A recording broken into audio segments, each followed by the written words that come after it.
It is the responsible person's duty to reduce the risks of fires starting and spreading.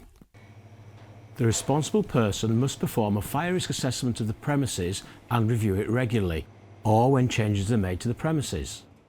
The responsible person should inform staff of the risks that have been identified and ensure that the appropriate fire safety measures are put in place, well maintained and upgraded if needed.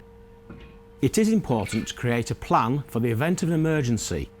All staff should be made aware of the fire safety procedures and receive fire safety instruction and training. Should a fire start, a method to raise the alarm will be needed. Safe escape routes save lives. The responsible person must ensure escape routes are sufficient and capable of evacuating all the people likely to use your premises. The introduction to the guides video explores these responsibilities in more detail.